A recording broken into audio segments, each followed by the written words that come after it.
estudios radiológicos, estudios de imágenes en general, y más cuando hablamos del tema de neuroimágenes, que de por sí, partir de la base de la neuroanatomía es bastante complejo, ¿no? Este curso en sí mismo se ha tratado todo de lo que es la parte de neuroanatomía, y ahora mismo vamos a pasar al apartado en el que vemos cómo esta comprensión de la anatomía fuera de la realidad, es decir, en la parte literaria o en la parte de la bibliografía, nos va a permitir a nosotros tener una gran base y un gran sustento al momento de poder interpretarla para poder establecer diagnósticos de apoyo a los diferentes contextos en los que nuestros pacientes se encuentren en algún momento. ¿Sí? Primero que nada me gustaría aclarar que, pues, teniendo en cuenta esto, esto va a ser netamente práctica, es decir, poder comprender o tener una base establecida sobre cómo manejar o cómo comprender completamente esto no es algo que se logre de un momento para otro, sino es algo que va a tomar bastante tiempo y que por ende tratar de evitar siempre el dejarse llevar o el sobre frustrarse o sobre exigirse al momento de seguir practicando, porque como es práctica, toma tiempo y en base a la misma práctica es que se logran los diferentes objetivos al momento de estudiar estas imágenes. Bueno, entonces ya empezando, estos son un poco del índice de los temas que vamos a manejar en esta oportunidad. Las bases de las neuroimágenes, es decir, en qué consisten los mecanismos o los diferentes mecanismos que utilizan los equipos al momento de realizar estos estudios, unas tomografías, resonancias de cráneos en escenarios normales y algunos casos patológicos que también es importante revisarlos. Bueno, hablando de las bases de las neuroimágenes, partimos con lo que es la tomografía. La tomografía, que es un estudio o un método de un equipo, el tomógrafo, un equipo bastante antiguo, ya tiene sus años y termina siendo una de las herramientas más útiles que nosotros tenemos en la actualidad. Como vemos, termina siendo un mecanismo muy similar a las placas de rayos X que se utilizan habitualmente, pero de manera rotativa. ¿Esto qué quiere decir? En vez de tomar una única foto en un solo plano, tomas múltiples fotos en múltiples planos y lo que va a generar es una imagen completa en cortes o en un mismo plano en múltiples cortes que nos van a permitir a nosotros tener una visión mucho más detallada de las estructuras que queramos ver, ¿no? En este caso, de lo que sería la estructura o la parte cerebral de las personas, ¿no? Entonces, estos tomógrafos, al momento de nosotros poderlos evaluar o interpretar los resultados que nos dan, utilizamos la escala de Hounsfield, que es algo que ya se ha mencionado cada vez que lo vamos a revisar y por ende puede ser un poco cansado, pero es importante tener en cuenta esta escala, porque es la escala que nos va a permitir a nosotros poder determinar qué estructura está compuesta de qué material, por decirlo de una forma, ¿no? Partimos de la base en la que el agua, los compuestos líquidos, tienen un punto cero, no tienen una escala per se, ¿no? Y luego entre más denso sea el material, es decir, más difícil sea para los rayos X atravesarlos, más claro va a ser la imagen, por ende, a mayor densidad vamos a hablar de imágenes mucho más blancas al momento de verlas en la tomografía, en el resultado, en la placa, en la imagen, ¿no? Caso contrario, lo que sucede cuando hablamos de estructuras que no son tan densas, que permiten el paso de los rayos X sin ningún problema, sin ninguna resistencia, y por ende sus escalas son bastante menores, son incluso llegando a puntos negativos de menos 800 en el caso del aire. Entonces aquí tenemos nuestro punto central, que es el cero, que es el agua, y los dos extremos, que entre más denso va a ser más blanco, y entre menos denso va a ser más negro, va a ser más oscuro, ¿no? Entonces, ¿para qué nos permite a nosotros tener en conocimiento esto? Muchas veces, o la principal utilidad diagnóstica que nos va a permitir a nosotros tener las tomografías son en situaciones de emergencia, situaciones de traumatismo, situaciones donde necesitamos determinar en un momento óptimo, en corto tiempo, qué es lo que está sucediendo con nuestro paciente en una estructura que a simple vista no se puede ver. Y por eso utilizamos esos equipos. Entonces, el tener estos equipos y saber nosotros qué cosa va a ser más densa y qué cosa es menos densa y cómo podemos interpretar la imagen según este tipo de escalas, nos permite a nosotros poder establecer un apoyo diagnóstico en saber qué es lo que está normal en caso sea el caso, ¿no? Por ejemplo, si nosotros vemos que estructuras que normalmente son muy densas o que tienen una densidad como un órgano un poco alto, un poco grisácea, pero que en este momento las vemos menos densas o más claras, estamos hablando de que hay algo patológico, algo que tenemos que identificar y algo que tenemos que trabajar sobre eso, ¿no? Eso respecto a las tomografías. Y estas son algunas de las imágenes que vamos a poder vamos a utilizar para nosotros podernos referenciar, ¿no? Como se le mencionaba, la estructura más densa en el cuerpo, fisiológicamente van a ser la estructura ósea, los huesos. Una estructura, al ser por su misma composición, dificulta bastante lo que es el paso de los rayos X al momento de pasar por el tomógrafo y por ende se colorea de una forma bastante fuerte, un blanco bastante intenso. Luego pasamos al líquido cefalorraquídeo, que no llega a ser cero totalmente porque su composición no es netamente agua. Contiene otros compuestos que también van a generar una cierta variación en la coloración, pero termina siendo un color bastante cercano al cero, un color bastante grisáceo tirando para oscuro. No es un negro puro como puede ser en el caso del aire, pero sí tiene una coloración un poco más oscura respecto a las otras estructuras, lo que permite identificar dónde estamos hablando de la presencia de líquido, ¿sí? Luego encontramos a la sustancia gris en la periferia de la corteza cerebral con una coloración un poco más blanquecina, no tanto como llegando a ser hueso, ni tan oscuro como si estuviéramos hablando del líquido cefalorraquídeo o de la misma sustancia blanca que vemos aquí, cómo se logra apreciar un poco la distinción en las estructuras en el aspecto de cuáles vendrían siendo sustancia gris y cuáles vendrían siendo sustancia blanca. Como les comento, al final todo esto de los estudios y demás termina siendo práctica, porque al final si nosotros lo viéramos así de rápida forma sería muy complicado si no estamos muy acostumbrados a ver ese tipo de imágenes, sería muy complicado por determinar qué es lo que está bien, qué es lo que está mal. Entonces es cuestión de irlo repitiendo constantemente, que es algo que vamos a mencionar muchísimo en esta actividad. Y por ejemplo, en la tomografía tenemos algo que son las ventanas. Estas ventanas a nosotros nos permiten ver diferentes estructuras en base a lo que nosotros queramos objetivizar. Por ejemplo, la ventana cerebral, que es la que más se utiliza porque es lo que solemos querer ver siempre, es la que nos va a permitir a nosotros ver el parénquima cerebral con estos detalles que ya hemos mencionado de las diferentes escalas de grises que existen.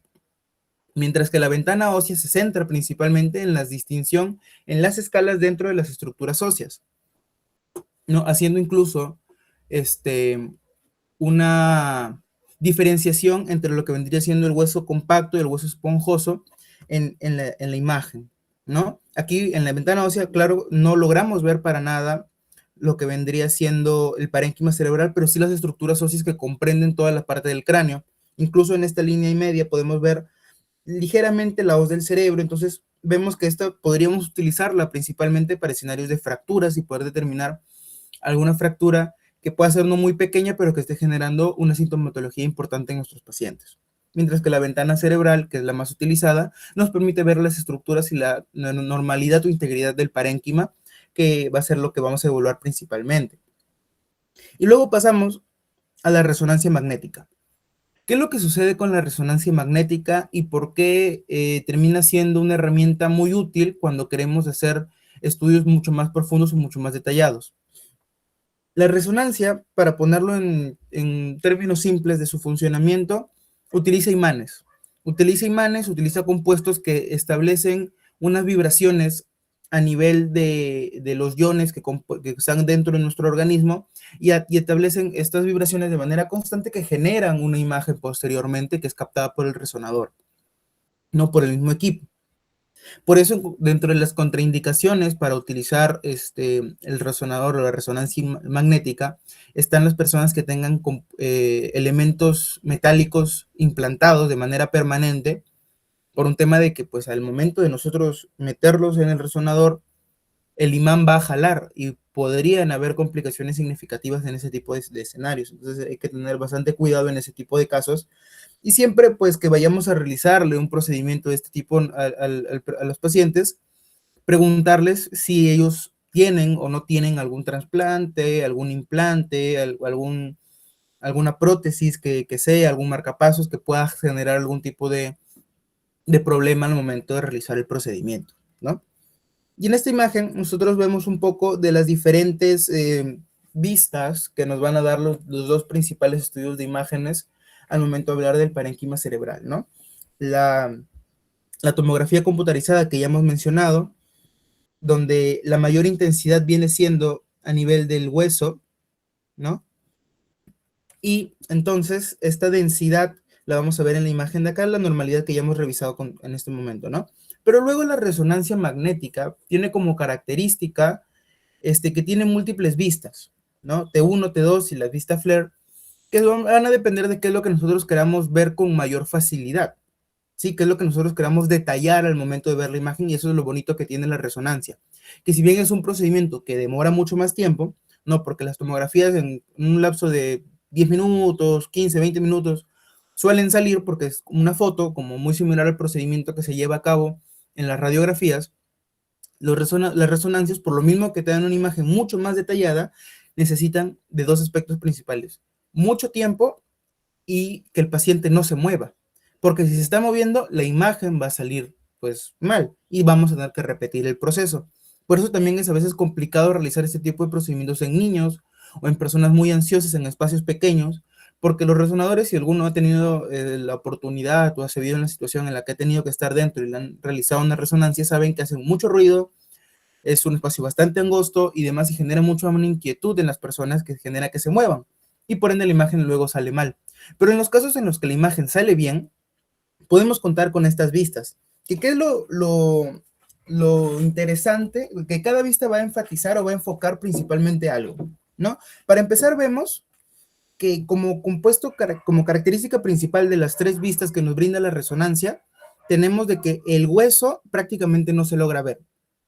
Entonces, si nosotros quisiéramos determinar una lesión ósea, más allá de que obviamente la radiografía suele ser el estudio de excelencia para las lesiones óseas, pero utilizamos una tomografía, la tomografía sí nos va a permitir nosotros ver la integridad de la calota craneana, mientras que la resonancia no tanto o no con tan detalle, ya que no se encuentra o no se centra en enfocar las estructuras óseas del cuerpo, sino que le da una mayor intensidad a otras estructuras, ¿sí? Como estamos viendo en la T1, que la grasa vendría siendo la estructura más intensa y luego va disminuyendo sus intensidades respecto a lo demás que se va a ver en el parénquima.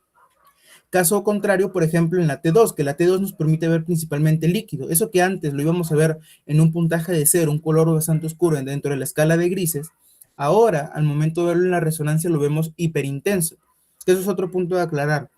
Los nombres a veces pueden ser un poco confusos, pero recordar que densidad es en tomografía, intensidad viene siendo en la resonancia. Aclarado eso, para podernos ubicar en el mismo lenguaje, ¿no? Este líquido cefalorraquídeo, el líquido que vamos a encontrar en el momento de evaluar la T2, nos va a permitir bastante, por ejemplo, de lo que queramos revisar. Si queremos ver hidrocefalias, si queremos ver obstrucciones a nivel del sistema ventricular y demás, la resonancia va a ser de muchísima utilidad en la vista T2 principalmente, porque nos va a permitir a nosotros ver un poco de mayor detalle en cómo está fluyendo el líquido dentro del espacio del sistema nervioso central. Y luego la vista FLAIR, que también tiene unas similitudes un poco con lo que es la T1, pero también tiene sus variaciones dependiendo de los componentes o que se quieran realizar con mayor detalle.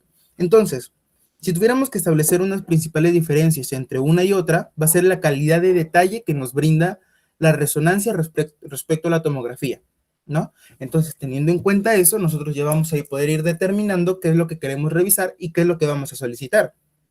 Si hablamos de queremos ver una situación de emergencia, es muy poco probable, mejor dicho, no es lo que se debería hacer, pedir una resonancia como primera instancia, porque va a tomar mucho tiempo, porque estamos en una situación de emergencia y que la vida del paciente se ve involucrada en un posible riesgo. Y si queremos revisar alguna estructura del cerebro y queremos pedir un estudio de imágenes, la tomografía va a ser nuestra primera mano. Lo primero que vamos a solicitar de primera instancia y demás. Ahora, algo que hemos visto mucho es el tema del contraste. No se ha incluido en la presentación por un tema de que ya es todo un apartado, el detalle y demás, y todo lo que comprende. Sin embargo, es válido mencionar que las sustancias contrastadas requieren un criterio más al momento de evaluar, de hacer a los pacientes, ¿no? Que es la función renal. La gran mayoría de contrastes se van a excretar, el contraste se va a excretar vía renal, y por ende un paciente con una función renal inadecuada no se le puede aplicar una sustancia de contraste, porque vamos a generar un efecto tóxico en el paciente, ¿no? Entonces, por ende, ¿y cuál es la principal finalidad de aplicar el contraste? Ver más que nada estructuras vascularizadas, ya que es una sustancia que se aplica directamente al torrente sanguíneo, y este va a poder teñir los vasos sanguíneos y todas las estructuras irrigadas de nuestro cuerpo. Al momento de nosotros ver la imagen, ¿sí? Va a ser utilizada principalmente para estructuras o para, pues, escenarios en los que querramos ver detalle en las estructuras vasculares, en la irrigación de las estructuras. Pero siempre hay que tener cuidado o tener ese hincapié en que, pues, no es o sea, no se aplica con tanta normalidad, por lo que tenemos que tener ciertos criterios o ciertos aspectos a evaluar antes de aplicarlo, como se le menciona la función renal, ¿no? Y aquí en las bases tenemos lo que son las indicaciones y las contraindicaciones. Como se menciona, la tomografía, al ser el estudio de elección, un estudio de rápida aplicación, pues lo vamos a utilizar en 4 escenarios en los que los pacientes se vean severamente comprometidos. Los déficits neurológicos agudos, por la causa que sean, ¿no? Principalmente a la cabeza encontramos las sospechas de ictus, de ACVs, ¿no? De strokes, pero también hay escenarios en los que buscamos para descartar algún otro tipo de compromiso, ¿no? Pacientes que presentan una alteración de la conciencia después de haber descartado los que son los miméticos de las alteraciones de la conciencia, que vendrían siendo aquellos procesos metabólicos o reversibles o asociados a un gatillante manejable en el medio interno. Después de haber descartado eso y que ya estamos pensando en alteraciones estructurales, las tomografías de primera mano son lo que vamos a solicitar, porque queremos ver principalmente si hay alguna alteración que sea visible a grandes rasgos en esas estructuras. Ya si luego necesitamos un mayor grado de detalle para poder definir niveles, extensión, qué tanto compromiso hay del parénquima y demás, ya podríamos solicitar una resonancia porque es la que nos va a brindar mayor grado de detalle en la imagen que queremos ver, ¿no? Los traumatismos cráneoencefálicos, las cefaleas también son utilizadas por lo mismo que se menciona de que hay escenarios en los que las tumoraciones pueden generar grados de cefalea por el fenómeno inflamatorio que desarrollan, el efecto de masa que pueden comprometer, o los escenarios de convulsiones en algunos pacientes también asociados a la presencia de alteraciones estructurales en estos, ¿no? Y contraindicaciones como tal no hay muchas, ¿no? De la igual manera no hay muchas contraindicaciones para las radiografías y las tomografías utilizan el mismo principio. No hay muchas contraindicaciones que tengamos que recordar, más allá de situaciones bien puntuales como las que se mencionaron para el uso de contraste, en sí no hay una gran cantidad de contraindicaciones que nosotros tengamos que ver, ¿no? Al momento de realizar una tomografía. Mientras que en la resonancia, como se mencionó y se hace el hincapié, la principal contraindicación va a ser la presencia de elementos ferromagnéticos. Más que nada porque uno va a obstruir con la imagen y dos puede generar un grado de lesión en el paciente por el mismo magnetismo del equipo, ¿no? Entonces, una vez teniendo en cuenta todo esto, aquí ya es una imagen de las estructuras cerebrales en una gráfica como podemos revisarlo en cualquier libro que revisemos nosotros. ¿Y por qué se ha puesto esta imagen aquí? Porque la manera más sencilla de nosotros poder identificar las estructuras en las radiografías, en las tomografías, en la resonancia, en lo que sea, va a ser primero conociendo cómo se ven de la manera más simple que podamos verlas, ¿no? Como puede ser una imagen, un dibujo, un gráfico, lo que sea, ¿no? Ya luego pasar a lo que son imágenes o referencias en pacientes, ya bueno, en cadáveres, cadavéricas, donde podamos ver la imagen detallada ya como es naturalmente, ya no un dibujo, sino en la vida real. Y luego pasar a las imágenes para poder ya interpretar lo que estamos viendo en base a lo que ya sabemos de dónde se encuentra cada estructura. Sería el escenario ideal o lo más recomendado por un tema de qué? De que nos va a permitir a nosotros poder tener una imagen mental al momento de trasladarla a la visión o a la vista que nos dan los estudios de imágenes como la tomografía o la resonancia, ¿no? Entonces, más que nada estaba puesto para poder hacer este hincapié de que es un paso a paso lo recomendado tal vez para nosotros poder definir o establecer patrones que nos permitan ubicarnos mejor en el espacio al momento de estudiarlo, los estudios que estamos mencionando, ¿no? Por ejemplo, aquí vemos lo que es el parénquima cerebral. Cabe aclarar, claro está, cabe aclarar primero las posiciones. Ubicarnos en la orientación en la que están las imágenes es importante para poder nosotros ahí recién establecer cómo vamos a ver la imagen y qué estructura estamos viendo y de qué lado, ¿no? Siempre vamos a encontrarnos, en la gran mayoría de casos, vamos a encontrarnos con esta distribución. Porción anterior, posterior, y lo que a veces puede generar un grado de confusión, la inversión del lado derecho y lado izquierdo. Esto por la posición en la que ingresa el paciente al tomógrafo y cómo se establece luego la imagen para poderla visualizar. Entonces, cuando nosotros, y a veces esto es importante y se nos puede pasar un poco, cuando nosotros veamos manifestaciones en nuestro paciente, tenemos que recordar en qué momento o qué estructura se puede ver involucrada y de qué lado, para que al momento de nosotros ver la imagen ya sepamos dónde vamos a buscar la alteración, dónde vamos a buscar la estructura y poder realizar un análisis más detallado y con mayor precisión, ¿no? En esta imagen vemos esta distinción que se había mencionado anteriormente en lo que era la sustancia gris, la sustancia blanca, ¿sí? En lo que habíamos mencionado que la sustancia blanca, que ahora está en esta imagen teñida de rojo y la sustancia gris teñida de verde en toda la periferia, ¿no? Que es un poco de lo que se ha mencionado en estas decisiones de colores. Para irlo practicando poquito a poquito, siempre va a ser bueno tener estas distinciones o estos gráficos que nos permiten diferenciarlos con mucha mayor facilidad, porque en esta imagen, si bien tal vez un poco por la calidad de la misma videollamada y demás, no se logra distinguir todo, es un poquito complicado. Sí se ve un cierto grado de similitud entre, de diferenciación entre la sustancia gris y la sustancia blanca, por esos pequeños cambios en los tonos de grises, ¿no? Pero igual es un poco complicado si es que lo estamos viendo en una foto. Ya en persona, en vivo, cuando tenemos la tomografía, se logra diferenciar con mucha mayor facilidad. Y por eso es importante tener la base de cómo es que se ve normalmente, ¿no? ¿Qué escenarios nosotros nos generarían tal vez no ver las estructuras o no tener esa diferenciación entre una y otra? Escenarios de edema, por ejemplo, edemas cerebrales, por causas que ya vamos a mencionar posteriormente, lo que hacen o lo que genera es de que haya o se pierda esta diferenciación entre una estructura y otra, entre la sustancia gris y la sustancia blanca, se pierde esta diferenciación y se ven todas de un mismo tono, ¿no? Bueno, aquí pasando ya con estructuras propias de la sustancia gris, vemos cómo toda la periferia viene siendo la parte de la corteza cerebral, ¿no? Y aquí es donde encontramos esta pequeña estructura, si la logramos trazar un poco bien, de lo que vendría siendo la parte de la sustancia blanca de la forma más interna, ¿no? También encontrando lo que son la parte de los ventrículos laterales, de las astas anteriores y posteriores de los ventrículos laterales, que comprenden parte de las estructuras que estamos identificando, ¿no? Entonces, ya vemos que dependiendo también el nivel del corte, es las estructuras que vamos a lograr visualizar, ¿no? Si hacemos un corte mucho más superior, vamos a tener tal vez la posibilidad de solamente ver, no llegar a ver los ventrículos, como es en este caso, que los ventrículos no se logran apreciar, porque probablemente el corte, si el corte transversal que se está realizando sea en una bastante superior antes de llegar al nivel de los ventrículos y por ende no se logran visualizar en la imagen, ¿no? También es importante no solamente saber la posición en la que vemos la imagen, sino la altura del corte para saber qué estructuras vamos a lograr visualizar en ese escenario, ¿no?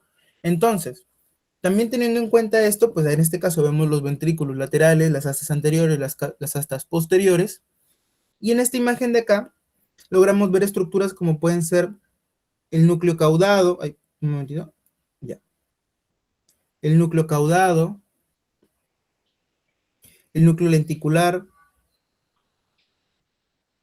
y el tálamo, ¿no? Estructuras cerebrales en un punto un poquito más inferior debajo de lo que vendrían siendo los ventrículos, las astas de los ventrículos que hemos mencionado anteriormente, que también nos van a permitir a nosotros tener una visión de lo que es lo que estamos visualizando. Entonces, aquí, ¿cómo lo podríamos identificar? Nosotros estamos sabiendo o partimos de la base en la que identificamos la coloración del parénquima para nosotros ubicar qué es lo que estamos viendo, ¿verdad? Entonces, si nosotros ya estamos ubicando cuáles van a ser los colores y estamos hablando en este caso de lo que es la sustancia gris, ¿no? Y ya hemos establecido que la sustancia gris es levemente más clara que la sustancia blanca, vamos a ver que aquellas estructuras que se vean más claras son las estructuras que nosotros vamos a buscar que estén compuestas por la sustancia gris. No sé si ahí me dejo entender. O sea, a nosotros saber de qué tono es la sustancia gris o saber que la sustancia gris es un poco más clara, un poco más densa que la sustancia blanca, nos va a permitir a nosotros generar esta distinción en las estructuras al momento de ver las imágenes en la tomografía, ¿no? Por ejemplo, nosotros vemos esta estructura de aquí delimitada bastante oscura comparada con el resto del parénquima. Entonces vamos a ver que esta estructura en particular no va a comprender o no va a ser parte de la sustancia gris, porque sabemos que la sustancia gris se ve más clara. Entonces, al saber nosotros que no es lo que estamos buscando o que no es una estructura, ya luego cuando hagamos una comparativa con una imagen que nos permita tener una visión un poco más detallada sin necesidad de estar viendo una tomografía, como puede ser la imagen que se les mostró anteriormente, vamos a poder identificar la estructura que estamos visualizando. Y aquí ya vemos ¿no? la distinción del tálamo, lo que vendría a ser el núcleo caudado, el núcleo lenticular también aquí, ¿no? Y estas estructuras que estábamos mencionando anteriormente, como la rodilla, perdón, la cápsula interna y la cápsula externa, que vamos a mencionar un poco cuando hablemos ya de sustancia blanca, ¿no? Entonces, ya teniendo en cuenta esas estructuras, estas distinciones, la parte más importante viene siendo esto que hemos mencionado, de cómo o cuáles son los tonos, o cuáles son las escalas, o cuáles son las densidades de cada estructura para poder diferenciar unas de otras, ¿no? Aquí tenemos la imagen que nos permite ubicarnos un poco mejor, ¿no? Viendo lo que es la presencia de lo que es el tálamo que hemos mencionado, el núcleo caudado, los núcleos lenticulares en esta estructura, ¿no? Y aquí lo que habíamos mencionado, esta misma estructura o esta correlación que estamos viendo de esto de aquí, este espacio más oscuro que vemos aquí, con este espacio de aquí que corresponde a la cápsula interna, ¿no? Entonces, es un poco de ir relacionando, un poco de ir jugando un poco con lo que se va viendo, saber qué cosa es qué, cómo lo podemos interpretar, cómo lo podemos ir relacionando.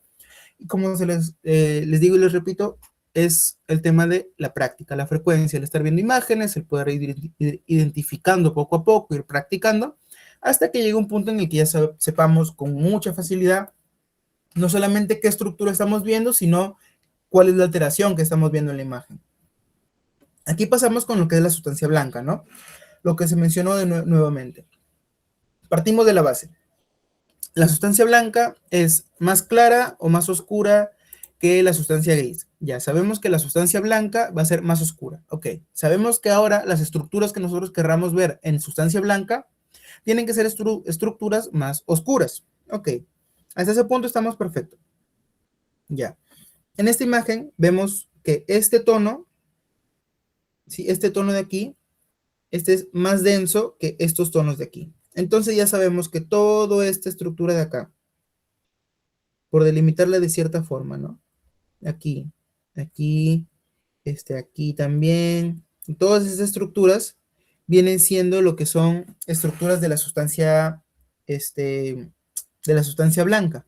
Porque hemos identificado o ya hemos determinado que la sustancia blanca es más oscura que la sustancia gris. Ahora, tenemos un corte a la misma altura o una altura similar a lo que hemos mencionado anteriormente, ¿no? Ya. Entonces nosotros sabemos, a este nivel de parte de sustancia gris encontramos los núcleos que hemos mencionado, el tálamo, el núcleo caudado, el núcleo lenticular. Y ahora, pasando a la sustancia blanca a la misma altura que lo que encontramos principalmente, lo que se menciona, ¿no? La cápsula interna, esta estructura de acá que es la cápsula interna. De manera externa encontramos pues la cápsula externa, ¿no? Y acá nos mencionan lo que vendrían siendo parte de lo que es el cuerpo calloso, ¿no? El cuerpo calloso. Entonces es esto, ¿no? Poder principalmente, o la base fundamental siempre va a ser identificar qué densidad o qué estamos buscando, ¿no? ¿Qué es lo que queremos ver, ¿no? Si realizamos este ejercicio, acabamos de evidenciarlo, ¿no? Si nosotros lo hemos identificado ya, esto es más claro, esto es más oscuro, ok. En este nivel, ¿qué es más oscuro? ¿Qué es más claro? Ya vamos a poder ir identificando poco a poco las estructuras que estamos viendo, ¿sí? Y luego siempre está la posibilidad de correlacionarlo con unas imágenes que nos permitan tener, pues, un nivel de detalle mucho mayor, ¿no? Como estamos viendo, ¿no? La parte de la cápsula interna, la parte del cuerpo calloso acá arriba, ¿no? El cuerpo calloso, la cápsula interna, la cápsula externa por acá. Aquí también podemos encontrar parte de la parte posterior, del giro posterior del cuerpo calloso y demás, ¿sí? Y ahora tenemos una vista sagital en la que vamos a identificar las estructuras y nuevamente. Aquí es un poco más complicado. ¿Por qué? Porque por la misma imagen creo no se logra apreciar y distinguir mucho lo que es la diferencia en los tonos, ¿no? Pero de igual manera es pertinente hacer esta distinción o este ejercicio que venimos haciendo, ¿no? Nosotros sabemos o vamos a lograr identificar mucho las estructuras en base a los niveles que nosotros ya tenemos referenciados de la neuroanatomía que hemos visto. Por ejemplo, ¿no? En la parte de acá que vemos todo oscuro, ¿no? En esta parte de acá que vemos todo oscuro, todo oscuro, todo oscuro, muy probablemente estamos hablando que haya líquido. Entonces, si sabemos que en esas estructuras hay líquido, ¿qué estructura sería la que estuviéramos o la que estamos evidenciando, hablando de esto propiamente oscuro, bastante oscuro, que se acerca mucho a la densidad del agua? Como pregunta, chicos.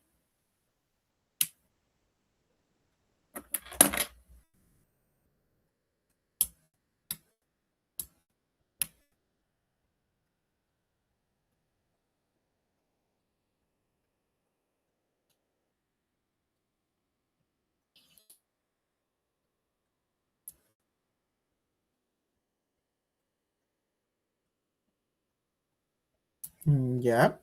Entonces, esta parte de acá que nosotros estamos viendo con una densidad muy similar al agua que hemos dicho que es el punto cero, que son los líquidos, y estamos viendo un poco la ubicación, también teniendo en cuenta la densidad, vamos a establecerlo como líquido cefalorraquídeo a nivel del sistema ventricular. Entonces, nosotros aquí ya tenemos que ir haciendo nuestras distinciones, ¿no? Sabemos que por acá vamos a encontrar todo lo que es el cuerpo calloso, ¿no? Todo lo que es la parte del tronco encefálico, que la vamos a ver a este nivel aproximadamente, ¿no? Todo lo que es la parte del tronco encefálico, y aquí encontramos el cerebelo, ¿no? Entonces, nosotros ya hemos identificado las estructuras. Si queremos hacer mucho más detalle, sabemos que esa estructura un poco más redondeada viene siendo el puente, abajo encontramos lo que es el bulbo raquídeo y arriba encontramos lo que es el mesencéfalo. Y listo. Ya hemos establecido un poco de nuestras estructuras de lo que encontramos en, en un corte sagital, ¿no? Entonces, es ese ejercicio que les estamos mencionando, que recae un poco en ir correlacionando las estructuras con las densidades y con planos anatómicos que nos permitan revisarlo con mucho más facilidad y luego correlacionarlas con las imágenes que estamos viendo en los estudios, ¿no? Aquí hay un poco ya la coloración para tenerla mucho más sencilla, mucho más clara, mucho mejor definida, ¿no? Y bueno, esa es la correlación de la imagen que hemos mencionado, ¿no? De igual manera encontramos aquí el cuerpo calloso, encontramos el mesencéfalo que hemos mencionado, el cerebelo, ¿no? Y perdón, el tronco encefálico y la distinción en mesencéfalo, en puente y en bulbo raquídeo, ¿no? Y ese es el cuerpo calloso. Entonces estamos ya poco a poco yendo correlacionando las estructuras y todo lo que estamos mencionando, ¿no? Para poder tener una imagen un poco más clara al momento de nosotros interpretar los estudios de neuroimagen. En este caso, todo lo que hemos visto son tomografías. También es importante, ¿qué cosa? Los surcos y las cisuras. Saber que el cerebro no es una estructura completamente plana, sino que presenta los surcos, estas invaginaciones del mismo parénquima que generan estas curvitas en la periferia o a veces dentro también en la parte más interna, que son propias de la naturaleza del parénquima cerebral y que tienen que estar presentes. Escenarios en los que se pierden estas curvaturas, estos surcos, están asociados a escenarios inflamatorios, escenarios de edema, en los que se logran perder o se borran estos surcos y también es algo que tengamos que tener en cuenta dentro de los hallazgos en las imágenes cuando las revisamos, ¿no? Vemos que pues, los surcos van a estar presentes en muchos niveles y por ende son importantes identificarlos. Y aquí algunas de las cisuras que son cisuras distintivas al momento de nosotros ver las imágenes, ¿no? La cisura de Silvio que va a dividir un poco de lo que es la parte del lóbulo parietal, ¿no? La cisura de Silvio, la cisura de Rolando, también la vamos a poder encontrar en algunos cortes, en algunas cortes no necesariamente transversales, sino tal vez sagitales, ¿no? Con mayor facilidad, o las cisuras interhemisféricas que hemos mencionado que están asociadas a la presencia de la hoz del cerebro, ¿sí? Entonces, Tras haber mencionado todo esto, y ya continuando con lo que sigue, pues tenemos básicamente lo mismo que se está repitiendo con una y otra y otra y otra vez, que tampoco quiero sonar tan repetitivo con esto, pero es básicamente lo que se les menciona. La forma en la que nosotros vamos a, de una manera mucho más sencilla, identificar qué estructura estamos viendo, siempre va a ser basándonos en la densidad de la misma según lo que lo compone. Por ejemplo, en este caso, el sistema ventricular. Nosotros sabemos que el sistema ventricular es el sistema por donde va a pasar el líquido cefalorraquídeo. Por ende, si por donde va a pasar el líquido cefalorraquídeo, sabemos que el líquido es un tipo de agua, un tipo de una sustancia líquida, su densidad es bastante baja, es una sustancia oscura. Entonces, si es una sustancia oscura, nosotros cuando veamos en una tomografía, tenemos que identificar rápidamente cuáles son las densidades que estamos viendo, ¿no? Para hacer un ejercicio respecto a lo que hemos estado repasando, ¿no? Tenemos aquí un poco 3 densidades que estamos viendo claramente. ¿Sí? Tenemos aquí lo que es la sustancia gris, que es la más clarita o la más cercana a la densidad de la calota craneana. Tenemos por aquí a la sustancia blanca, que es un poco más oscura, y aquí tenemos al sistema ventricular con el líquido cefalorraquídeo, que es la que hemos visto que es mucho más oscura por la presencia del mismo líquido que hemos mencionado. Pero aquí tenemos una coloración bastante similar aquí con lo que es la calota craneana. No, esto de aquí, por lo mismo composición de esta estructura, es una calcificación. Y existen a nivel de las imágenes lo que son las calcificaciones fisiológicas. ¿Esto qué quiere decir? Estructuras que pues normalmente vamos a encontrarlas o las podemos encontrar calcificadas y no significa que haya un proceso patológico de por medio. Pueden ser los plexos coroideos, la glándula pineal, los ganglios basales, la hoz del cerebro. Son algunas estructuras que nosotros vamos a ver que se puedan encontrar calcificadas, pero no por ello significa que estamos frente a un proceso patológico que tengamos que mirar con mucho más detalle, ¿no? En este nivel, lo mismo, el mismo ejercicio, ¿no? Nosotros primero identificamos, ok, tenemos 3 densidades, la parte más externa con la sustancia gris, la parte más medial con la sustancia blanca y la parte más interna con lo que vendrían siendo estos sistemas de acá del sistema ventricular, ¿no? Y nosotros, como ya hemos revisado y hemos dicho, ya mira, nosotros sabemos que líquido cefalorraquídeo se va a ver negro. Ok, ahora, ¿cómo funciona o cómo se ve el sistema ventricular? Ok, nosotros primero tenemos a los ventrículos laterales con sus astas anteriores y posteriores, ¿no? Luego se comunica con el tercer ventrículo, que es este espacio que estamos viendo acá. Tenemos la cisterna basal. Y luego ya más abajo tenemos lo que es el cuarto ventrículo. De igual manera, respetando el espacio que estamos viendo. Pero ahora, justo esta imagen nos permite a nosotros tener esta distinción con lo que hemos mencionado anteriormente, ¿no? Aquí ya estamos viendo parte de lo que es la cavidad nasal, toda la parte ya de la nariz, y estamos viendo que son tonos distintos de acá, ¿no? Estos de acá con los de acá. Porque esto, no hay que olvidarnos que es líquido cefalorraquídeo y que su densidad o sus unidades de Hounsfield son iguales a 0 aproximadamente. Son bastante bajas, ¿no? Porque viene siendo un líquido. Estamos viendo que el agua es 0. Sin embargo, esto de acá es aire. Y el aire tiene una densidad incluso menor al agua. Entonces sus densidades son negativas. Hemos visto que incluso sus densidades llegan hasta menos 800 aproximadamente. Ahora tenemos esta clara distinción en cómo se ve el aire y cómo se ve el agua al momento de nosotros tener una imagen tomográfica, ¿no? Ya sabemos que por más de que el líquido se ve bastante oscuro, el aire es prácticamente negro.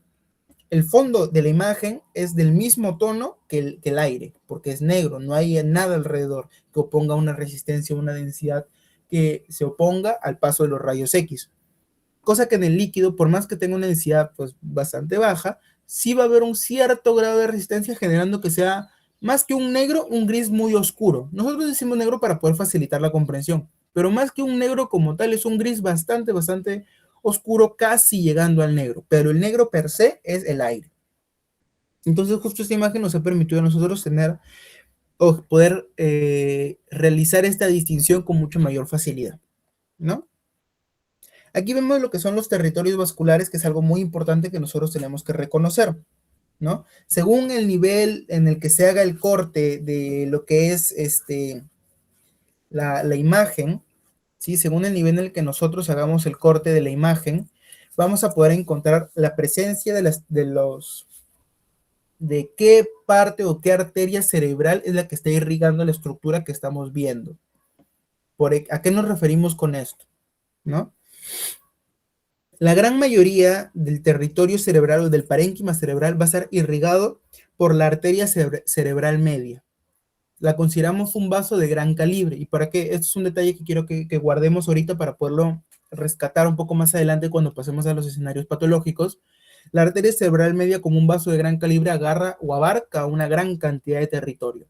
Cuando nosotros veamos una imagen y busquemos una patología asociada a la presencia de esta, ¿dónde se va a encontrar esta patología? Ya sea isquémica, ya sea hemorrágica o lo que sea, vamos a encontrar, ¿sí? Vamos a encontrar que tiene que estar correlacionada a un vaso. Y entonces, si nosotros identificamos, ok, la parte más lateral del parénquima es la arteria cerebral media. La parte más central y hacia arriba es la arteria cerebral anterior. Y toda la parte asociada al lóbulo occipital, ¿sí? Que es esta zona de acá, va a estar asociada a la arteria cerebral posterior, ¿sí? De igual manera aquí vemos parte lateral cerebral media, parte más anterior y ahora una estructura mucho menor en tema de tamaños respecto a la imagen un poco más superior, la arteria cerebral anterior, y la parte posterior agarrando principalmente lo que es el lóbulo occipital, la arteria cerebral posterior. En medio vemos la cerebral media, las perforantes, sus ramas perforantes de la cerebral media, pero siguen siendo parte de la cerebral media en sí misma, ¿no? De igual manera aquí, se mantiene de nuevo la arteria cerebral media, la arteria cerebral posterior, y aquí habla de estructuras del sistema vértebro-basilar. Entonces, ¿a qué se debe estas estructuras de irrigación? Al polígono de Willis, ¿no? El polígono de Willis es una estructura que probablemente ya hayamos visto con anterioridad, pero que es muy importante cuando hablamos de la irrigación de diversas estructuras, de todo lo que vendría siendo la parte del parénquima del sistema nervioso central, de las estructuras que lo comprenden. Es importante identificar sus orígenes y saber de qué arterias o de qué vasos estamos hablando y cómo se correlacionan unos con otros, ¿no? Aquí vemos a la arteria cerebral media, con su lado derecho y su lado izquierdo para poder irrigar ambos hemisferios del cerebro, la arteria cerebral anterior, la arteria cerebral posterior, que también son los tres vasos principales provenientes o que salen del polígono de Willis, ¿no? Y luego tenemos todas las demás estructuras o demás vasos que hemos estado mencionando, que ya tienen una estructura o una irrigación un poco más específica de las estructuras con las que se van a correlacionar, ¿no? Por ejemplo, por mencionar un caso, las arterias pontínicas o arterias pontinas son aquellas que se encargan de irrigar principalmente el puente. La arteria cerebelosa superior, la parte superior del cerebelo, la cerebelosa inferior, la parte inferior y demás, ¿no? Entonces, ya son estructuras un poco más detalladas que se van a ver irrigadas por ramas precisas o ramas puntuales del polígono de Willis, pero estos tres vasos principales, la arteria cerebral media, la anterior y la posterior, hemos visto que abarcan en su totalidad o en gran parte de todo lo que vendría siendo la estructura de la corteza cerebral, ¿no? Y siempre lo vamos a ver de la siguiente distribución, ¿no? Como hemos mencionado. A los lados, la cerebral media, la parte más frontal, el lóbulo frontal y también parte central, la arteria cerebral anterior, y principalmente las afecciones visuales asociadas a temas isquémicos y demás, principalmente están cubiertas por territorio de la arteria cerebral posterior, ¿sí? Y bueno, esto es lo que hemos visto en lo que es la parte de las tomografías. Quisiera saber si está aquí alguna pregunta, alguna duda, algún punto que gustaría que se repita o así.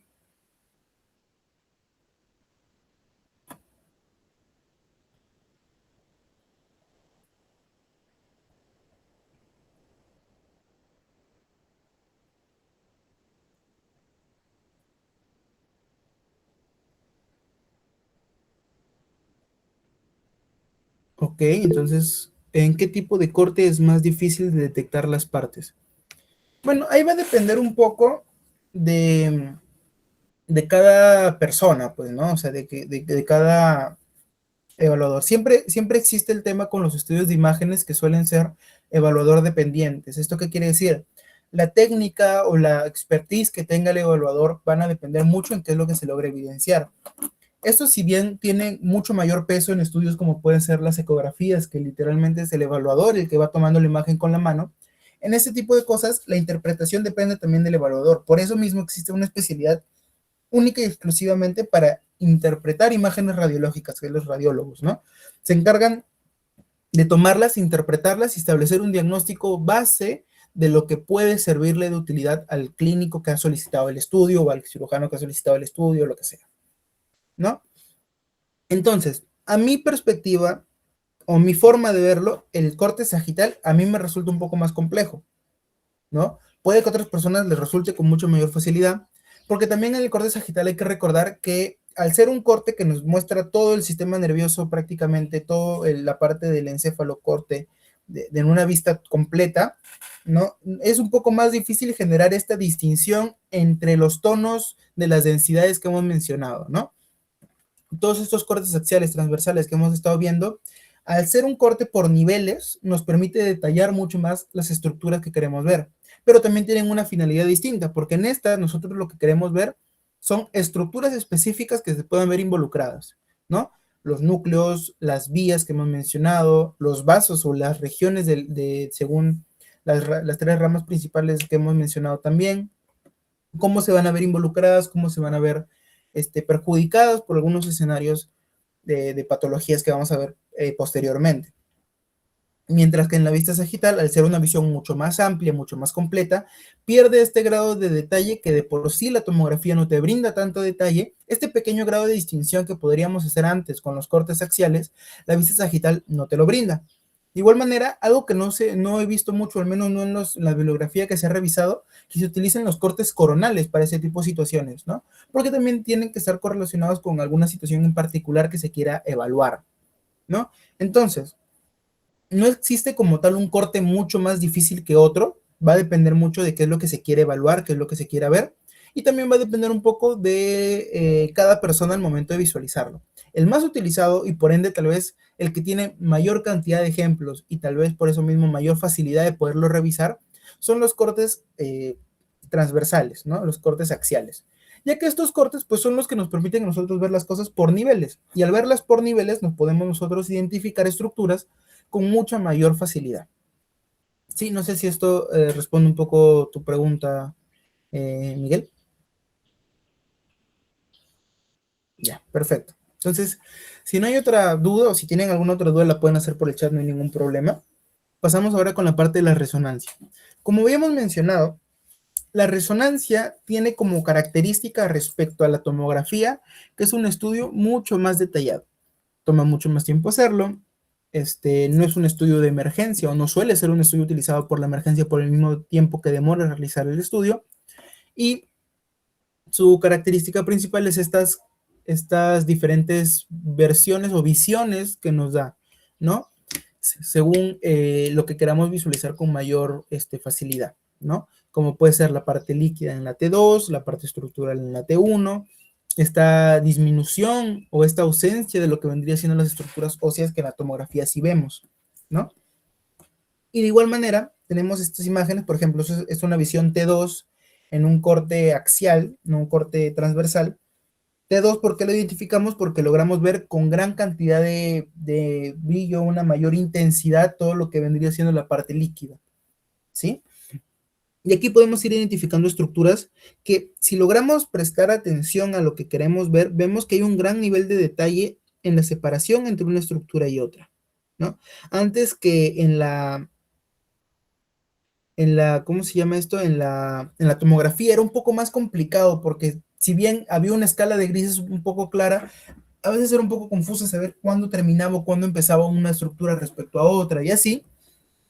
No, en este nivel o en este nivel de detalle que nos brindan las resonancias, tenemos la capacidad de poder definir puntos más precisos en lo que queremos revisar, ¿no?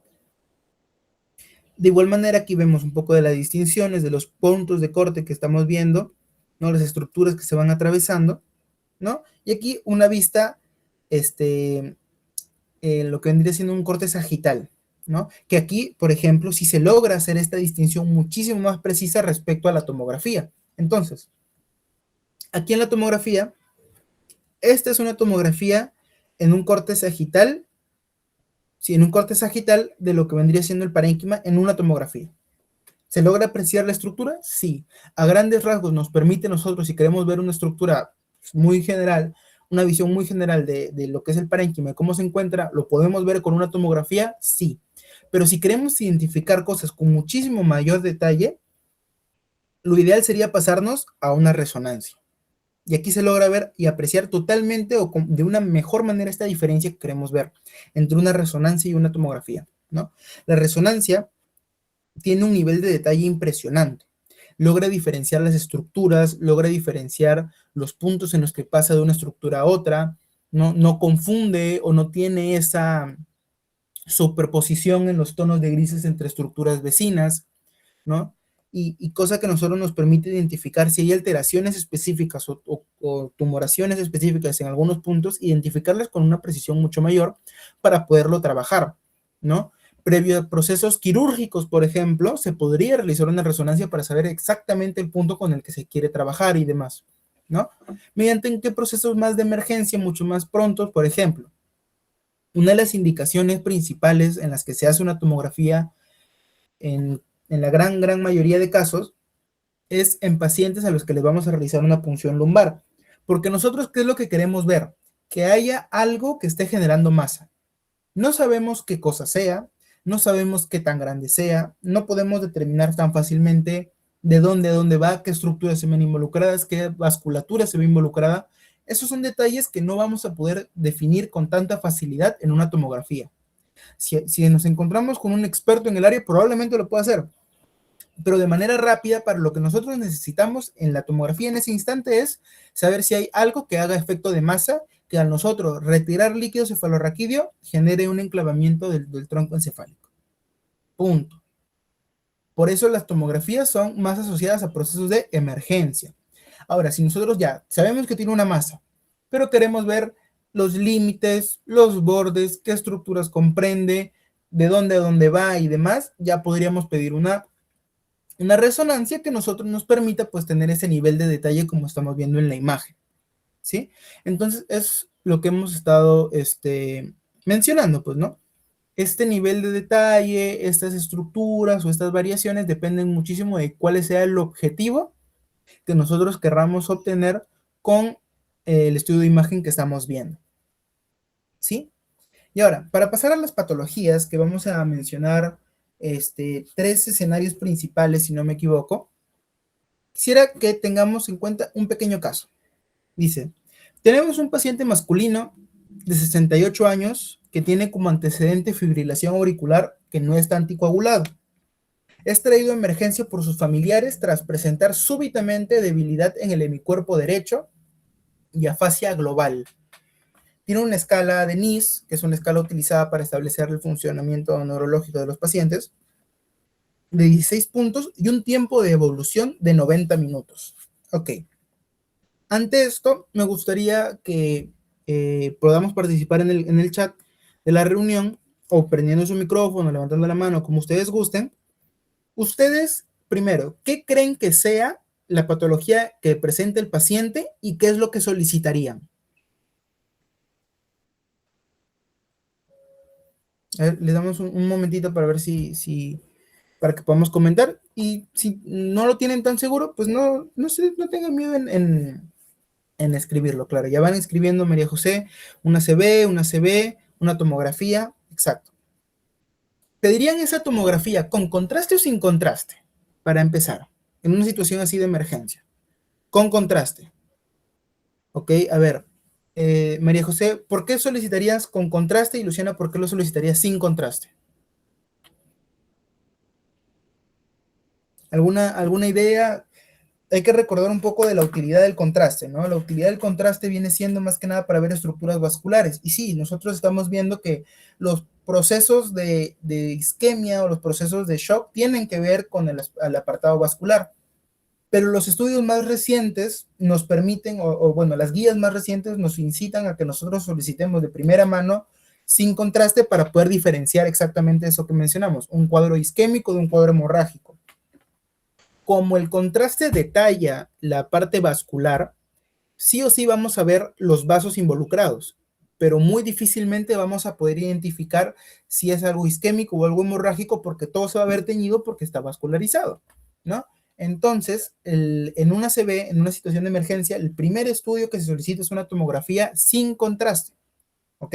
Ya luego, si quieren ver mayor grado de detalle y lo que sea, ¿se pueden solicitar con contraste? Claro que sí, teniendo en cuenta lo que se mencionó de la función renal previamente, pero es muy importante eso, ¿no? De primera instancia, una tomografía está perfecto y cabe hacer el hincapié en que es sin contraste según las guías más recientes, lo que nos incitan a hacer, ¿no? Entonces, sí, justo eso estamos viendo que fue un paciente que se le solicitó una resonancia magnética sin contraste y encontramos aquí un signo muy particular que en lo personal, en simulaciones o en situaciones de ejercicios, en lo personal ha costado bastante poderlo identificar cuando no lo tienes muy claro, pero ya lo podemos ver en este caso que es esto de acá.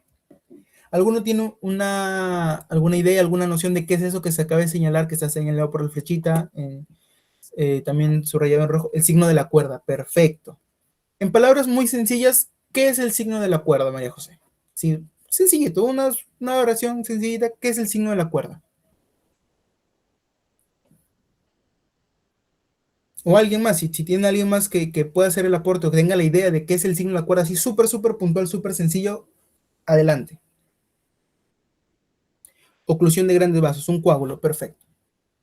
Un trombo, ya. El signo de la cuerda es es una imagen hiperdensa que nosotros vemos en un gran vaso. En este caso, la arteria cerebral media. Puede ser una oclusión isquémica por la presencia de un coágulo, por la presencia de un trombo. ¿Sí? Eso claro que es lo que vamos a poder identificar, ¿no? Y vamos a verlo de esta forma en los escenarios o en los puntos más tempranos o más agudos de la enfermedad de un evento cerebrovascular isquémico, ¿sí? Aquí nosotros ya estamos viendo en la imagen de abajo un compromiso mucho mayor asociado a una hipodensidad posterior que aparece con la extensión del edema que vamos a ver ahorita en lo que son los hallazgos en la tomografía en los escenarios de un ACV isquémico, ¿no? ¿Cómo vamos a verlo?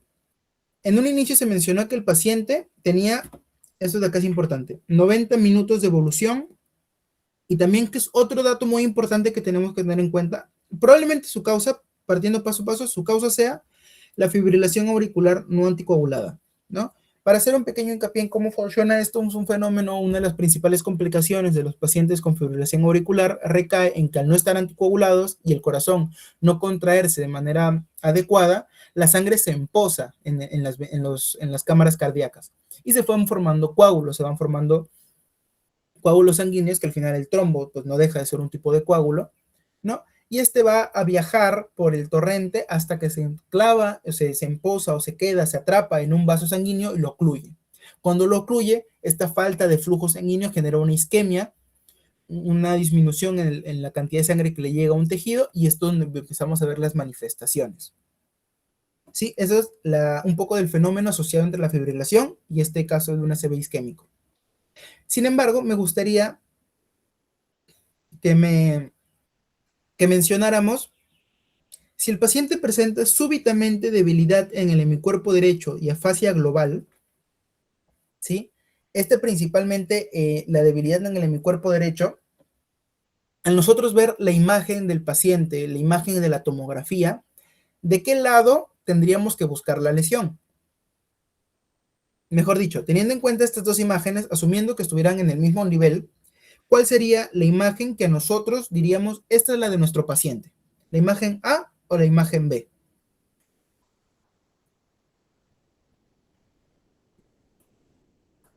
La B. ¿Alguien más que opine diferente, que opine lo mismo? ¿Cuál sería la imagen que nosotros diríamos, esta es la de nuestro paciente, con una debilidad en el hemicuerpo derecho? Contralateral, perfecto. Entonces, la contralateral en este cuadro, no estamos diciendo que es, si nosotros tenemos anterior, posterior, derecha e izquierda, de igual manera aquí, anterior, posterior, derecha e izquierda, si nuestro paciente presenta una debilidad del lado del hemicuerpo derecho, la lesión en este caso va a estar en el hemisferio cerebral izquierdo, que es esta parte de acá. Entonces, si nosotros tuviéramos que determinar, ok, de estas dos imágenes, ¿cuál es la que pertenece a nuestro paciente con una debilidad súbita del hemicuerpo derecho? Va a ser la imagen B. Muy importante identificar esto, ¿no? Porque así nosotros no nos vamos a perder por la misma situación de emergencia, la misma cantidad de estrés que puede estar pasando nosotros, no solamente nosotros por saber qué es lo que tiene el paciente, llega el familiar y te empieza a gritar de que no sé qué tiene, no sé, no nos dice, bla, bla, bla, bla. Viene la emergencia, hay más pacientes, más situaciones de estrés y demás y demás. Nosotros tenemos que mantener la calma, recordar, ok, en mi cuerpo derecho, lesión, hemisferio izquierdo, vamos a buscar la imagen, hemisferio izquierdo, ¿qué hay? Ok, buscamos, bla, bla, bla, bla. Podemos encontrar lesiones en el otro lado. Podría darse el caso que sean de lesiones simultáneas, podría el caso que sea una lesión que abarque mucho territorio, pero nuestra primera visión al momento de identificar dónde puede estar la lesión va a ser lado contralateral, como bien mencionan en los comentarios. Muy bien. Y otra preguntita antes de pasar ya con los hallazgos.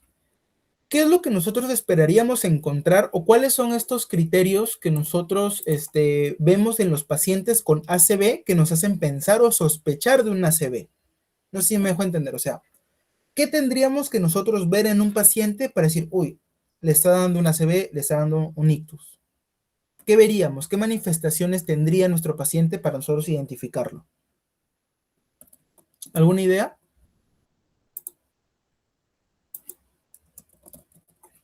Ahí tiene una pequeña mnemotecnia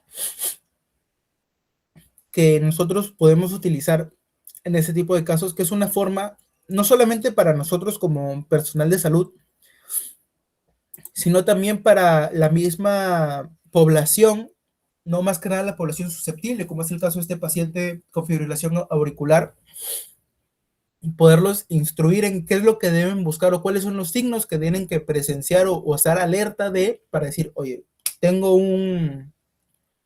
estoy teniendo un accidente cerebrovascular, tengo que irme rapidísimo a la emergencia porque, exacto, la escala FAST, no, bueno, la mnemotecnia FAST. Entonces, esta mnemotecnia que se trabaja de la siguiente manera con FAST, que habla de face, ¿no? Que es por decirlo de una forma, una parálisis o una desigualdad o asimetría facial, producto de como que vemos que el paciente se le empieza a ir la cara para abajo, se le empieza como si se le estuviera paralizando. La A que habla de los brazos, que habla de esta debilidad en los brazos en un hemicuerpo. La S que es del speech, que habla de una dificultad en el habla de los pacientes. Y la T habla del tiempo. ¿Sí? En neurología, en gran mayoría, en todas las patologías, pero principalmente en neurología y en cardiología, tiempo es igual a respuesta. Entre mejor tiempo tengamos nosotros, entre menos tiempo haya de la evolución del cuadro del paciente, el escenario posterior va a ser más satisfactorio. Porque significa que tiene un menor grado de compromiso. Entonces nosotros tenemos que identificar rapidísimo. Vemos 1, 2, 3 signos en el paciente, rápido tenemos que llevarlo a emergencia, rápido tiene que él acudir a emergencia, ya sea por su propio medio o por medio de familiares y demás, que lo lleven rápido a la emergencia para que puedan tratarlo adecuadamente y por ende tener un pronóstico posterior mucho mejor. Ahora sí, continuando con la explicación, después de haber hecho este pequeño hincapié en las estructuras o en lo que tenemos que fijarnos en nuestros pacientes con ACV, pasamos a los hallazgos. Como habíamos dicho, el paciente tenía 90 minutos de evolución. Él va a estar parado en este cuadro, ¿no? En un rango menor a 2 horas. Aquí, muy comúnmente, no hay signos muy visibles. ¿ok? No hay signos fácilmente visibles, por lo que todavía no ha habido un proceso del cuadro que se desarrolle con tanta pues, facilidad, valga la redundancia, ¿no? Pero lo que podemos encontrar mucho es esto de aquí, la oclusión de una arteria de gran calibre con esta hiperdensidad. Estamos hablando de que va a haber una imagen, como vemos acá, mucho más blanca, lo que se conoce como el signo de la cuerda que bien mencionaron, ¿sí? Que va a haber esta distinción. Nosotros sabemos que a ese nivel no deberían haber estructuras de este tono, a menos que sean calcificaciones, pero sabemos que de esa forma, con esa estructura, esa delineación, no va a haber una estructura calcificada muy probablemente, ¿no? Aparte que las calcificaciones suelen aparecer en pacientes de la tercera edad por ya el tiempo que pasa. Entonces, correlacionamos, el paciente ha presentado este cuadro ahorita mismo de manera súbita, y vemos la tomografía y vemos esto, estamos hablando de una obstrucción que se ve hiperdensa. ¿Y por qué es importante enfatizar en que se ve hiperdensa? Porque luego, con el pasar del tiempo, con el pasar de las horas, ¿sí? Con el pasar de las horas, nosotros luego vamos a ir viendo que van a haber algunos cambios en la imagen que hemos estado viendo en nuestro paciente, ¿no? Por ejemplo, cuando todavía pasa un poco más de tiempo, todavía no llegamos a pasar de las 6 horas, pero ya estamos viendo un poco más de tiempo, vemos que el parénquima en la región infartada se vuelve hipodenso, se empieza a poner más oscuro, ¿no? Esto asociado a qué cosa? A tal vez el proceso de necrosis, al proceso de muerte celular que se va expandiendo en el área que se ha visto, ¿no?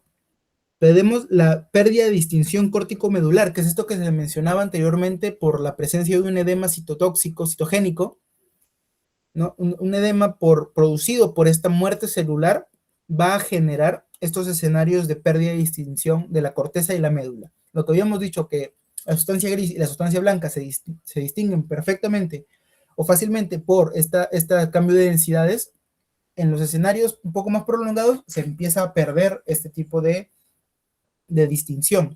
Y el borramiento de los surcos, que también habíamos mencionado, que el cerebro no es una estructura plana, tiene invaginaciones constantes, tiene invaginaciones en toda su corteza, más que nada en la parte periférica. Pero por la presencia del edema que genera este proceso de obstrucción, vamos a encontrar un borramiento de los surcos. Y aquí vemos que de mediodía a un día encontramos un parénquima hipodenso mucho más demarcado. ¿Qué es esta imagen que vemos acá abajo?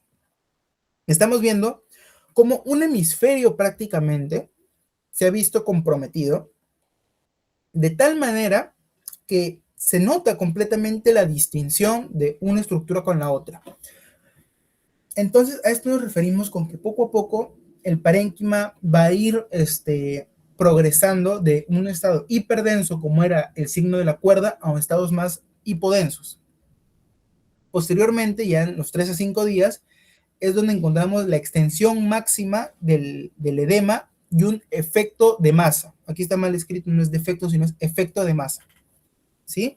Este edema que se genera por el mismo proceso que se ha mencionado de esta necrosis, de esta obstrucción, de este proceso isquémico, se genera un edema y es muy importante identificarlo, porque el edema genera presión y el cerebro nosotros sabemos que está suspendido por el líquido cefalorraquídeo, está suspendido sobre el agujero magno de la calota craneana y que por ese agujero magno el tronco encefálico, que es la parte que pasa por ahí ya para dar origen a lo que vendría siendo el descenso de la médula espinal, el tronco encefálico no cabe, ¿sí? No cabe.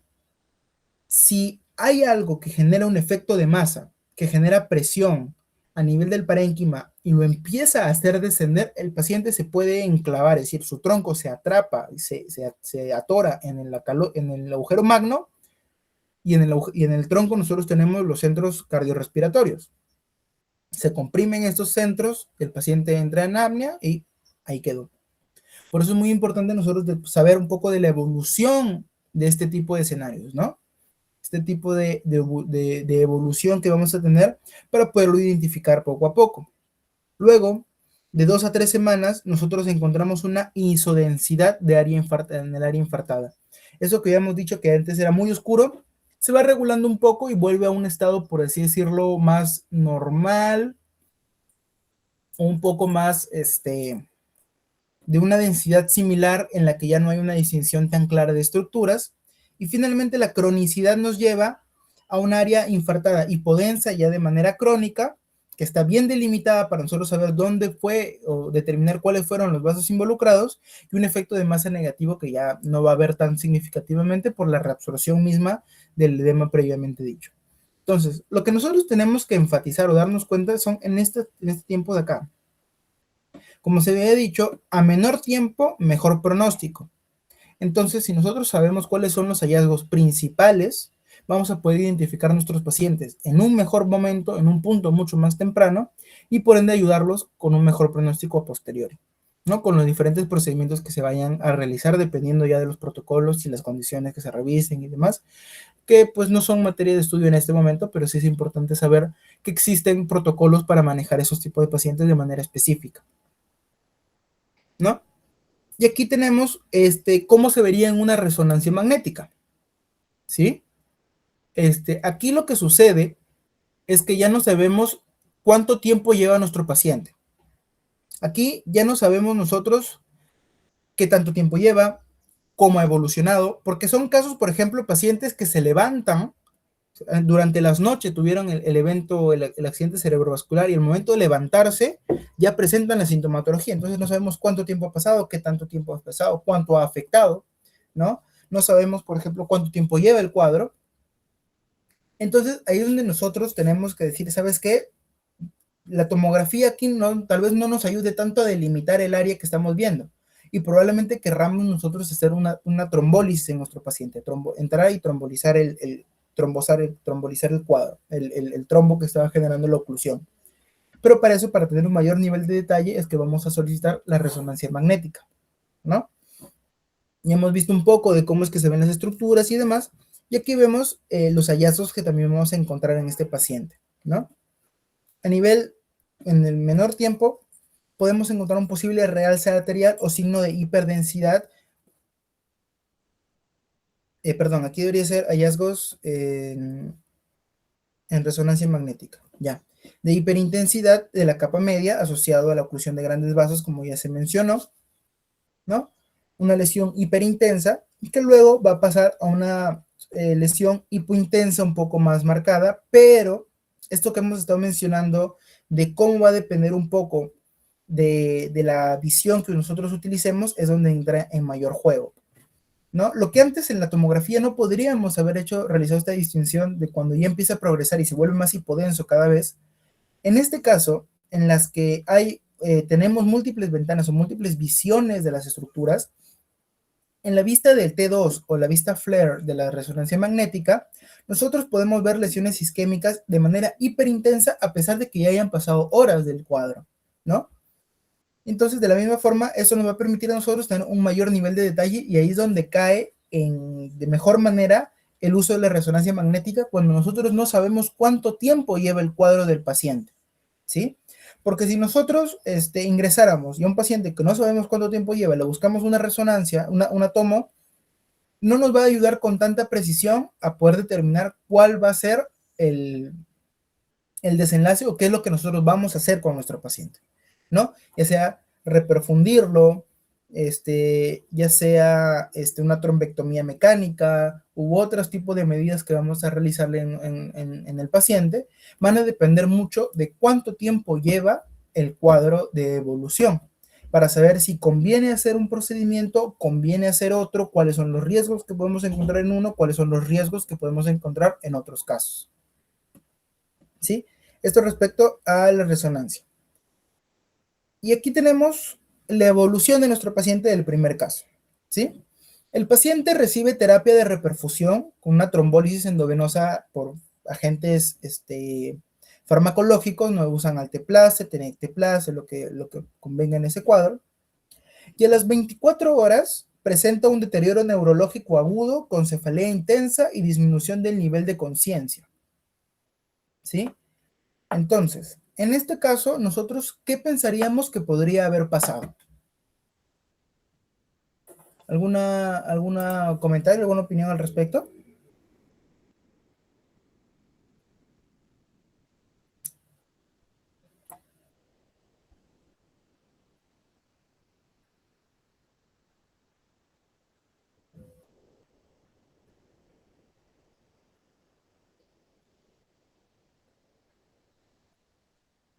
Edema. Ok, puede haber un grado de edema, sí, pero ¿a qué creemos nosotros o a qué atribuiríamos en este caso el edema? ¿Qué podría haber pasado en un paciente que lo que hace la terapia de reperfusión con una trombolisis endovenosa? ¿Qué es lo que hace? Inhibe partes de la cascada de coagulación, ¿sí? Inhibe segmentos precisos de la cascada de coagulación para que el trombo, que sí viene siendo un coágulo, un complejo de coagulación que se ha exteriorizado, no que se ha trasladado a otra parte de la vasculatura, se pueda diluir. Entonces, si nosotros le damos un diluyente a la coagulación, ¿qué es lo que puede pasar en un cuadro de este tipo de casos? Que se convierta el ACV, ¿sí? Es un fenómeno de conversión de lo que antes era un ACV isquémico, porque había un trombo que estaba generando obstrucción, etcétera, se convierte ahora en un ACV hemorrágico. ¿Puede darse el caso? Puede darse el caso sin ningún problema. Es algo que se puede presenciar. Entonces, la transformación hemorrágica, ¿sí? Es importante tenerla en cuenta ¿por qué? Porque es un fenómeno, una situación que puede darse en algunos casos en pacientes que nosotros veamos que responden tal vez de mala manera a los procesos de reperfusión, ¿no? ¿Y por qué responderían de mala manera? Hay múltiples factores a pesar del medicamento. También tenemos que tener en cuenta el perfil de coagulación del paciente. Como va a disminuir la coagulación del paciente por los medicamentos que le estamos dando, si de por sí tiene un perfil de coagulación muy bajo y le pasamos estos medicamentos de un momento a otro, se va a convertir. Y si se convierte, cambia completamente el tratamiento porque ahora ya no podemos, tenemos que manejarlo de una forma mucho más detallada y con mucho más cuidado. Entonces, aquí está lo que hemos mencionado como esta conversión de lo que vendría a ser una hemorragia intracraneal, ¿no? Asociada a ¿qué? A esta conversión del cuadro isquémico previamente, ¿no? Y de nuevo, tenemos la formación de un hematoma, ¿sí? Esta acumulación de sangre, y debemos tener dos estudios principalmente. De nuevo, una tomografía sin contraste, porque lo que bien queremos ver, aparte de ser más rápido y de mayor urgencia, nos va a permitir nosotros también generar esta distinción entre isquemia y hemorragia que hemos mencionado, y una resonancia en T2 que nos permite ver líquidos con mayor facilidad. Entonces, en un estado hiperagudo, menos de 24 horas, encontramos una hiperdensidad y una hiperintensidad en ambos estudios, ¿sí? Ambos estudios se van a ver de la misma forma, hiperintensos. Luego, en el estadio agudo, de 1 a 3 días, vemos que el líquido se ve hiperdenso en la tomografía y genera un edema periférico que es hipodenso. Entonces se vería como como un edema bien delimitado con la estructura sangrante en medio, y la estructura es la hiperdensa, que presenta más color blanquecino respecto a la periferia. Y en la resonancia magnética en T2 se ve lo opuesto, ¿no? Una lesión hipointensa con un borde hiperintenso, ¿sí? Entonces ahí vamos viendo un poco de las distinciones que se van viendo, ¿no? Cómo va progresando poco a poco la lesión de este caso hemorrágico.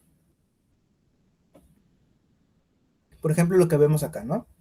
Acá vemos en esta resonancia, esa es una resonancia magnética, porque también vemos que no hay calota craneana distinguida, ¿no? No se logra apreciar la calota, por lo que hemos dicho que en la resonancia no se ve con tanta facilidad. Y vemos aquí esta lesión hemorrágica, esta lesión hipodensa con un borde hiperintenso. Perdón, una lesión hipointensa con un borde hiperintenso, que es lo que estamos mencionando como característico ya cuando pasa un poco más del tiempo. Caso contrario al que vemos acá, ¿no? En la tomografía vemos una lesión hiperdensa con un borde de edema hipodenso, ¿sí? Entonces, incluso vemos que aquí ya está generando un efecto de masa, ¿no? Por la compresión, por el edema mismo que se genera producto de esta presencia de líquido, este hematoma que va a generar un hematoma intracraneal. Entonces, estas son un poco de las distinciones de los estudios, cómo vamos a poderlos ver en un escenario u otro para la misma patología, ¿no? Dependiendo del estudio que utilicemos. Ahora tenemos otro caso, ¿sí? Para pasar, pero antes de pasar al siguiente, ¿hay alguna duda o pregunta respecto al caso anterior? A la parte de los ACVs, que es algo, pues, con frecuencia, algo que vamos a poder, vamos a tener la situación de manejarlo en algún momento y más o menos tenemos que saber, ok, todo parece correcto. Si hay alguna duda o pregunta, no duden en hacerla por el chat, ¿sí? No hay ningún problema. Ya. Tenemos, en el caso 2, una paciente femenina de 48 años con diagnóstico de adenocarcinoma ductal infiltrante de mama izquierda, un cáncer de mama, estadio 3, hace 3 años. Tratado con una mastectomía, quimio y radioterapia. Actualmente está en control oncológico. Hasta aquí lo que más nos importa saber que es una paciente con cáncer de mama que ya fue operada y está con quimio y radio. Ok, perfecto, ya tiene su control y demás. Pero ahora acude a consulta derivada por onco debido a un cuadro de 2 semanas de evolución caracterizado por cefalea global opresiva que empeora por las mañanas, tiene náuseas matutinas, tiene episodios de desorientación temporoespacial y marcha inestable con tendencia a la lateralización hacia la derecha. Entonces estamos viendo nosotros que una paciente con cáncer de mama, de un momento a otro, a pesar de estar en control, empezó a presentar complicaciones neurológicas. En una paciente con este antecedente, ¿qué es lo primero que nosotros deberíamos pensar o buscar descartar en este cuadro? ¿Alguna idea, alguna sugerencia, alguna opinión? Disculpe, buenos días. ¿Sería descartar metástasis? Claro, perfecto. En pacientes con cáncer, es importante saber un poco, perdón, es importante un poco saber cuáles son los órganos a los que hacen metástasis cada tipo de cáncer, ¿no? Muchos son por cercanía, muchos tienen unos temas de por conexiones linfáticas y demás. Y el cáncer de mama es uno de los cánceres que suele hacer metástasis al cerebro. Sí, entonces, cuando ya hablamos de que es una paciente que de por sí no tiene antecedentes cardiovasculares, como para pensar que sus manifestaciones se pueden deber tal vez a un evento cerebrovascular, como el que hemos visto anteriormente, sino que en este caso su antecedente principal es el cáncer de mama, vamos a pasarnos ahora a pensar en una metástasis. ¿Cómo se va a ver una metástasis? Ok, nosotros aquí tenemos dos escenarios y aquí es donde va a entrar muy bien lo que se mencionó anteriormente de la tomografía con contraste y sin contraste. En estos casos, es pertinente solicitar una tomografía con contraste. ¿Por qué? Ok. Como se mencionó, la tomografía con contraste tiene como principal función delimitar las estructuras vasculares que nosotros vamos a ver en el parénquima cerebral, ¿sí? Nosotros saber qué estructuras están irrigadas o qué tan irrigadas están, nos permite a nosotros ver con mayor detalle estas lesiones asociadas en este caso a la metástasis. ¿Por qué nosotros utilizaríamos el contraste en este tipo de pacientes? ¿Por qué nosotros al momento de pedir la sustancia contrastada en un paciente con metástasis cerebral vemos que hay un realce de la imagen? ¿Alguna idea, alguna idea de por qué se da este fenómeno?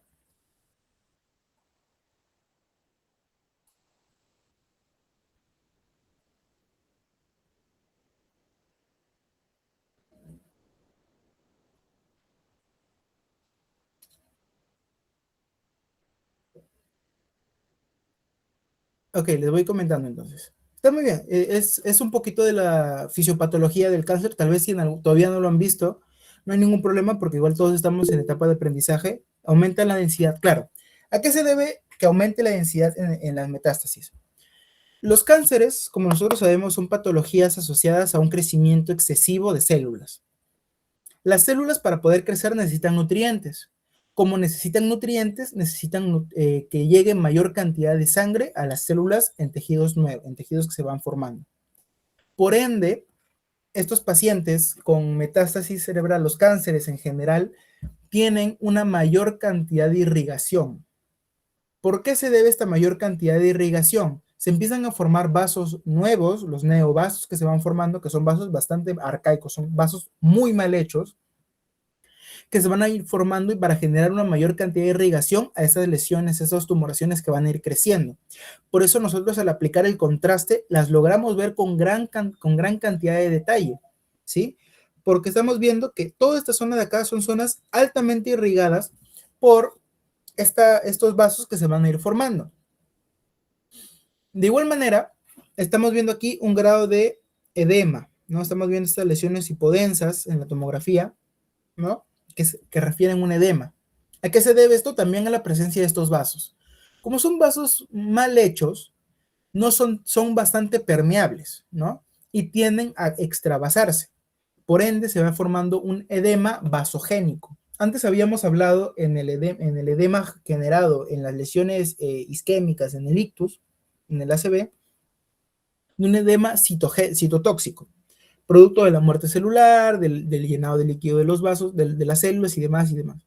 Pero en este caso hablamos de un edema vasogénico cuya principal característica es que respeta mucho los bordes de las estructuras vasculares de las que se han formado, ¿sí? Entonces, ¿por qué es importante tener en cuenta esta distinción? Por un tema de pues luego poderlas manejar de mejor manera, ¿no? Y poder identificar la patología asociada a uno u otro fenómeno, ¿no? Estamos viendo también de que en unas tomografías simples a veces es bastante difícil identificar la lesión, ¿no? Porque esta es la misma paciente del mismo cuadro y demás, pero una es con contraste y la otra es sin contraste y vemos claramente la distinción entre una y otra imagen según lo que queremos ver o qué es lo que se puede ver con mayor facilidad, ¿no? En este caso de aquí vemos nosotros una tomografía simple, una tomografía sin contraste, pero que por la presencia del edema, que estamos viendo cómo respeta mucho los surcos, no se excede por demás de los surcos, logramos distinguir la lesión. Pero que si todo esto no estuviera, el edema no estuviera tan presente como lo estamos viendo, la lesión sería muy similar a los tonos de grises que vemos en el parénquima, en la sustancia gris, en la sustancia blanca, y sería mucho más difícil poderla detectar y delimitar. Caso contrario cuando aplicamos el contraste, porque a pesar o en caso estos tonos de grises fueran los mismos, no hubiera un edema tan prominente como lo estamos viendo que rodee toda la lesión, por la misma presencia del contraste, por este aumento de vascularidad de la lesión del tumor primario, de la metástasis que se está generando, es que podemos delimitarla y saber dónde se encuentra, incluso delimitar y definir sus tamaños de la lesión.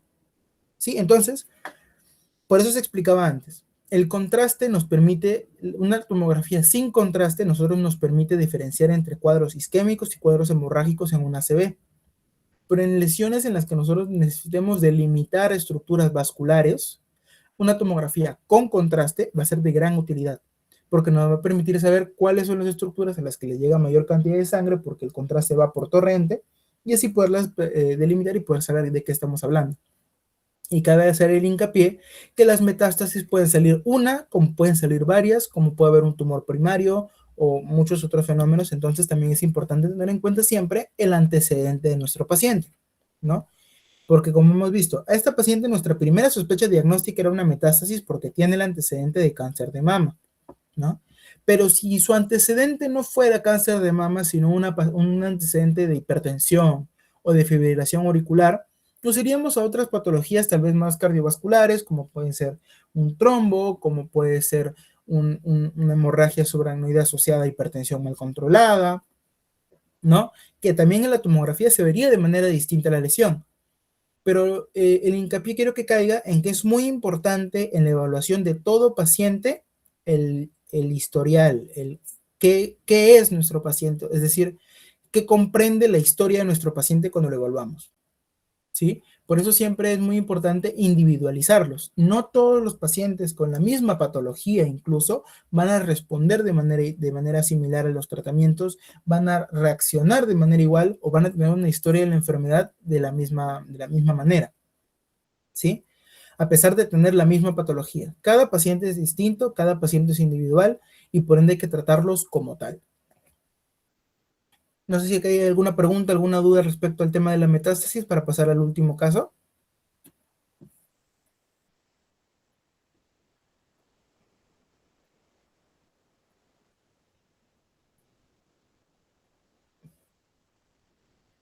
Ok, entonces, si está todo bien, todo en orden, pasamos al último caso, al tercer y último caso. Como les digo, chicos, si tienen alguna duda, alguna pregunta, están en toda la libertad de poderla hacer. Y dice, es un paciente masculino de 24 años que sufre una caída de motocicleta sin casco. Ingresa somnoliento, pero está orientado. Sabe dónde está, pero está un poco adormitado todavía. Tras 2 horas de observación, presenta un intervalo lúcido, seguido de un deterioro rápido del sensorio, midriasis ipsilateral derecha y hemiparesia contralateral. Ok, entonces estamos viendo que de un momento a otro el paciente se desvaneció. Tuvo como antecedente un golpe. Ok, entonces, ante este caso, ¿qué sería lo primero que ustedes pensarían que podría ser la lesión? ¿O cuál sería el cuadro que estamos presenciando? ¿Alguna idea?